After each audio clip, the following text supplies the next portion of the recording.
जय हिंद students, welcome back to Archana Sharma learning academy.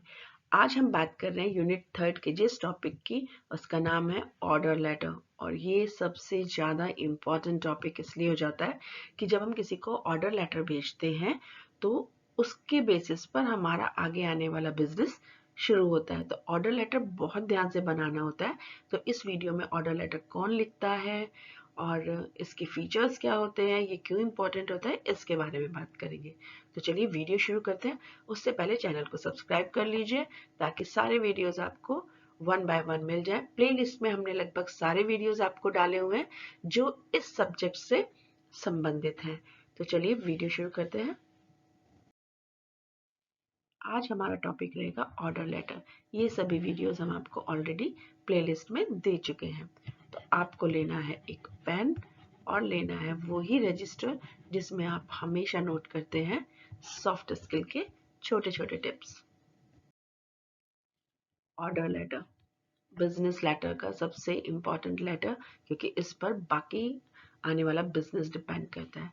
हम आपको पहले ही बता चुके हैं, एक सेलर होता है और एक बायर होता है। सेलर ने लिखा सेल्स लेटर, बायर को भेजा, बायर ने अपनी की इंक्वायरी, इंक्वायरी से फिर सेल्स लेटर के पास आया, सेलर ने फिर से लिखा कोटेशन लेटर, और कोटेशन लेटर जब मिला बायर को, उसे कोटेशंस पसंद आ गई। नहीं पसंद आ गई तो वो ऑर्डर नहीं देगा, लेकिन अगर पसंद आ गई है तो फिर जो लेटर बायर लिखेगा उसे कहते हैं ऑर्डर लेटर। सेलर बेचने वाले को कहते हैं और बायर खरीदने वाले को कहते हैं। तो order letter must be written very carefully as the whole business depends on order and supply chain। जैसे मैंने आपको पहले बताया था, सप्लाई और जो आपका ऑर्डर लेटर है, ये सारा का सारा बहुत केयरफुली आपको लिखना पड़ता है।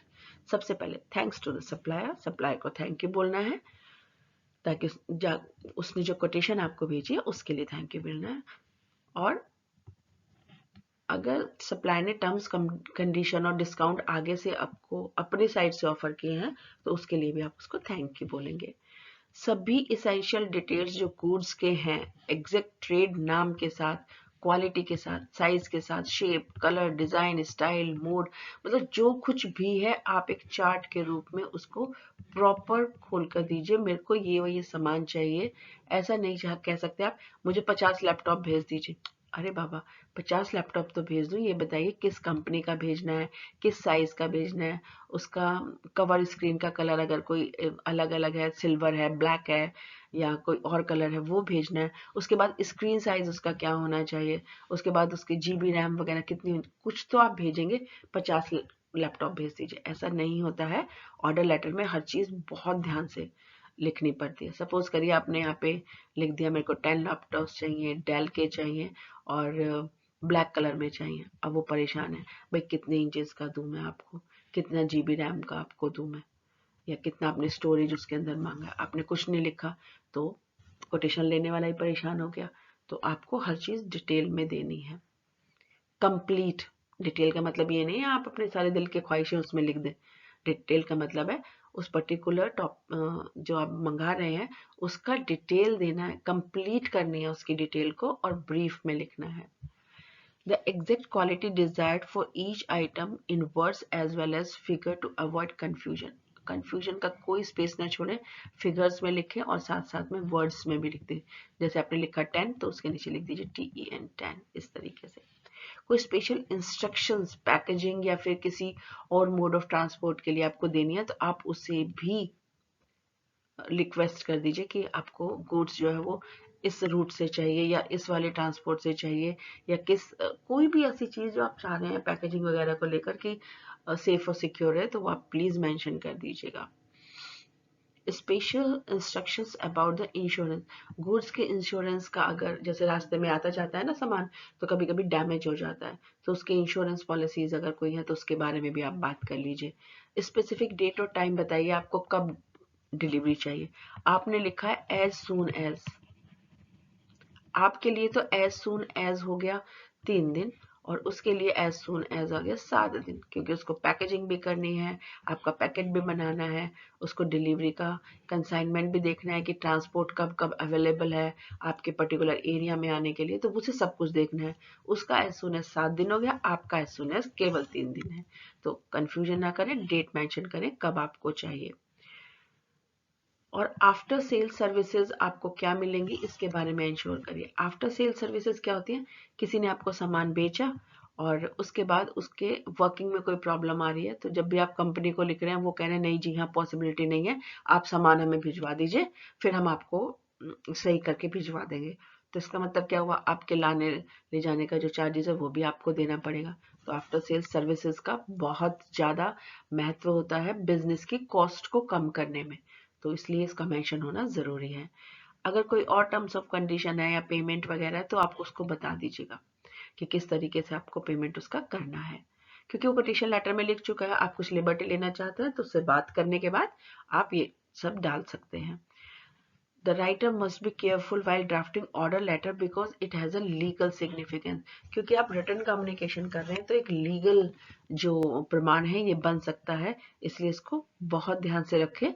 और जितने भी लेटर्स हैं आपके सब लीगल हो जाते हैं, तो फिर उनकी जो लैंग्वेज है, उनका जो आपने कोटेशन डाली हुई है या उसमें जो फिगर्स आपने लिखे हैं बिल्कुल सही होने चाहिए। तो चलिए एक ऑर्डर लेटर को समझ लेते हैं। एज यूजुअल नंबर 1 पर हम क्या लिख रहे हैं? उस कंपनी का एड्रेस लिख रहे हैं जिस कंपनी को हमें बताना है। नंबर 2 पर हम लिख रहे हैं रेफरेंस। नंबर 3 पर हम लिख रहे हैं डेट। रेफरेंस नंबर कैसे बनाते हैं? वीडियो नंबर, जिससे पहले वाले दोनों तीनों वीडियोस हमने सब में आपको बताया है, फिर भी एक बार बता देते हैं। ORD मतलब ऑर्डर, मार्च 2001 यानी 2001 के मार्च महीने में ऑर्डर लेटर लिखा गया है जिसका नंबर है 45। इस तरीके से हमने रेफरेंस नंबर जनरेट कर दिया। आप अपनी साइट से बना सकते हैं, बहुत आसान है। इसके बाद आप लिखते हैं उस व्यक्ति का डेजिग्नेशन और उसकी कंपनी का एड्रेस जिसको आप लेटर भेज रहे हैं, यानी ये कौन हो गया? रिसीवर हो गया। ओके, और ये कंपनी किसकी है? सेंडर की, जो भेज रहा है उसकी कंपनी है। उसके बाद आप लिखेंगे सब्जेक्ट, फिर आप लिखेंगे सैल्यूटेशन, उसके बाद आप फर्स्ट जो आपका पैराग्राफ है वो लिखेंगे वाई, तो आप थैंक यू कर रहे हैं। और उसके बाद जो कोटेशन लेटर मिला था आपको, इसलिए आप किसको थैंक यू कर रहे हैं? सेंडर को भेज रहे हैं, जिस सेंडर ने आपको कोटेशन लेटर भेजा था। और उसके बाद प्राइस लिस्ट वगैरह सब आप क्या कर रहे हैं? अटैच कर रहे हैं इसके साथ। और उसके बाद आप अपना सेकंड पैराग्राफ में क्या बना रहे हैं? ऑर्डर बना रहे हैं। आपने ऑर्डर बनाया, आपको डोर फ्रेम्स चाहिए, और सबसे अच्छा तरीका क्या होता है? आपने कैटलॉग नंबर लिख दिया। ये कैटलॉग नंबर एक तरह के आइटम के लिए एक कैटलॉग नंबर होता है, तो कैटलॉग नंबर से सारी चीजें क्लियर हो जाती हैं। साइज कितना है, मटेरियल क्या है, कलर क्या है, सब हो जाता है। उसके बाद क्वांटिटी आपने मेंशन कर दिया, आपको 500 चाहिए। रेट पर यूनिट जो आपको कोटेशन लेटर में मिले थे ना, वही आपने यहाँ लिख दिया, और उसका अमाउंट मल्टीप्लाई करके आपने यहाँ लिख दिया। इस तरीके से आपका क्या बन गया? ऑर्डर लेटर बन गया। आपने 3 चीजें मंगाई हैं, तीनों के कैटलॉग नंबर दे दिए। ये सबसे अच्छा तरीका होता है कैटलॉग नंबर देने का, क्योंकि कोटेशन लेटर जब लिखा होगा ना सेलर ने, तो उसने आपको कैटलॉग दिया हुआ होगा। उसके बाद आप लिखते हैं अपना फाइनल पैराग्राफ, जिसमें आप चीजें को डिस्क्लोज करते हैं। आपको सामान कब तक चाहिए, उसके बाद कितने % का डिस्काउंट, जो भी है आप वो हमेशा लिख देते हैं। उसके बाद आप लिखते हैं सब्सक्रिप्शन, फिर अपने सिग्नेचर करेंगे यहाँ पे विनोद शर्मा जी, और फिर डेजिग्नेशन लिखेंगे आप कौन है। और ये विनोद शर्मा जी परचेज मैनेजर हैं, कौन सी कंपनी में? इसी कंपनी में। तो यहाँ पर दोबारा से कंपनी का नाम लिखना जरूरी नहीं है। फिर से आप देख लीजिए, जो व्यक्ति भेज रहा है उसका एड्रेस यहाँ पर है, और जो व्यक्ति इस कंपनी से लेटर को भेज रहा है उसका नाम यहाँ पर आ रहा है।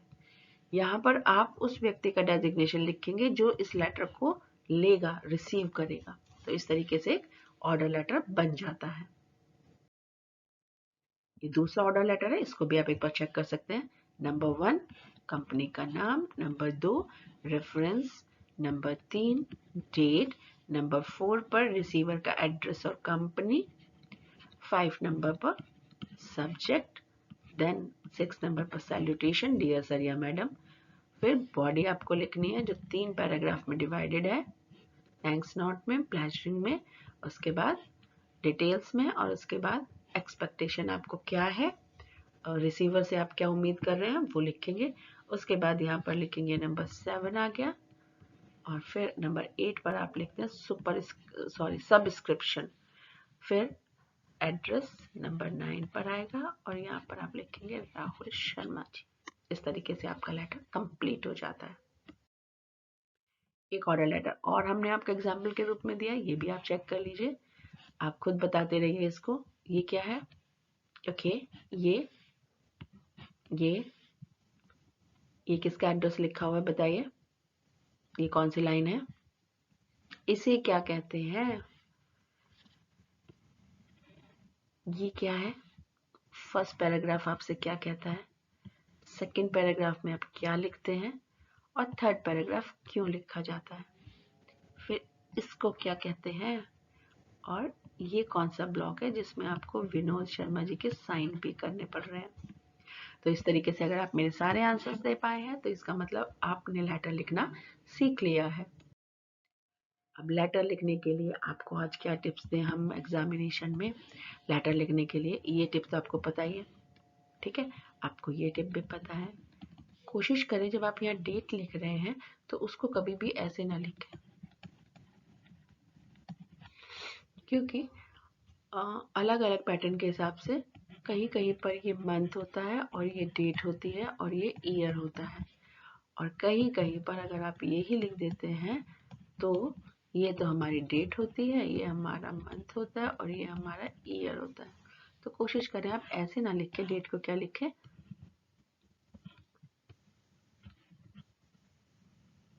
3 मार्च 2023, इस तरीके से आप डेट लिखेंगे तो ज़्यादा सुविधाजनक रहेगा सभी के लिए।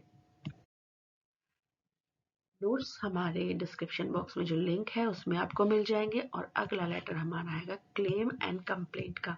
क्लेम एंड कंप्लेंट दोनों में फ़र्क होता है थोड़ा थोड़ा सा, तो हम अगले वीडियो में आपको बताएंगे। अब आपको ऑर्डर लेटर लिखना भी आ गया है, यानी सबसे डिफ़िकल्ट काम आप कर चुके हैं, लेटर्स लिखने आपको आ गए हैं, और उनके सारे के सारे जो स्ट्रक्चर बनाने के लिए अलग अलग एलिमेंट्स या पार्ट्स होते हैं वो भी लिखने आपको आ गए हैं। तो जैसे जैसे आप आगे बढ़ रहे हैं आपकी नॉलेज बैंक भर रहा है, और यही आपको मदद करेगा अच्छे नंबर दिलवाने में, और उससे भी ज़्यादा आपको एक अच्छा लेटर लिखने में मदद करने में, और ये आपको पूरी ज़िंदगी काम आने वाला है, क्योंकि आप एक हायर पोस्ट पर पहुंचेंगे तो आपको लेटर ज़रूर लिखने पड़ेंगे अलग अलग डिपार्टमेंट्स को। So all the best from my side.